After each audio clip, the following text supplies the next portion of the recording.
అందరికీ నమస్కారం. నవపంచమ రాజయోగంతో జనవరి 21వ తేదీలోగా ఈ రాసులు కుబేరులవుతారు. గ్రహాలు నిర్దిష్ట సమయంలో ఒక రాశి నుంచి మరో రాశికి సంచారం చేస్తుంటాయి. ఇలా సంచారం చేసే క్రమంలో కొన్ని అద్భుత యోగాలను ఏర్పరుస్తుంటాయి.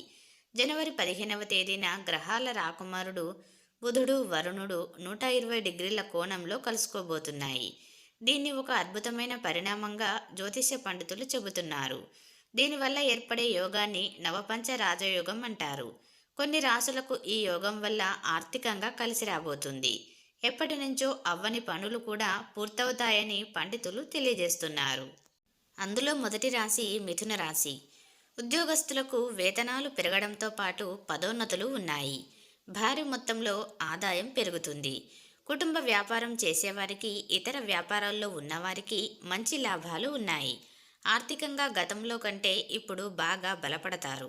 అదనంగా ఆదాయం పెంచుకోవడానికి వనరులు దొరుకుతాయి. కుటుంబ సభ్యులతో పుణ్యక్షేత్రాలను సందర్శిస్తారు. ఇక రెండవ రాశి కన్యా రాశి. డిసెంబర్ నెల చివరి వారం నుంచి జనవరి 21వ తేదీ వరకు ఈ రాశి వారికి ఏది పట్టుకున్నా బంగారమే అవుతుంది. అంతేకాకుండా కెరీర్ పరంగా అనేక రకాల ప్రయోజనాలు ఉన్నాయి. దీర్ఘకాలికంగా మిమ్మల్ని వేధిస్తున్న సమస్యల నుంచి బయటపడతారు. ఆరోగ్యము మెరుగుపడుతుంది. ఆర్థికంగా మంచి స్థితిలో ఉండటం వల్ల కుటుంబ సభ్యులంతా కూడా సంతోషంగా ఉంటారు. మకర రాశి. వ్యాపారస్తులకు కొత్త ఒప్పందాలు కుదురుతాయి. వాటి వల్ల భారీ రాబడి వస్తుంది. ఈ నెల 22వ తేదీ నుంచే వీరికి కలిసి వస్తోంది. జనవరి 21వ తేదీ వరకు వీరికి అద్భుతంగా ఉంటుంది. కొన్ని సంవత్సరాల నుంచి అవ్వకుండా పెండింగ్లో ఉన్న పనులు కూడా చాలా సులువుగా పూర్తవుతాయి. చేసే ప్రతి పనిలో గౌరవం లభించడంతో పాటు ప్రశంసలు లభిస్తాయి. పెండింగ్ పనులన్నీ కూడా పూర్తవుతాయి.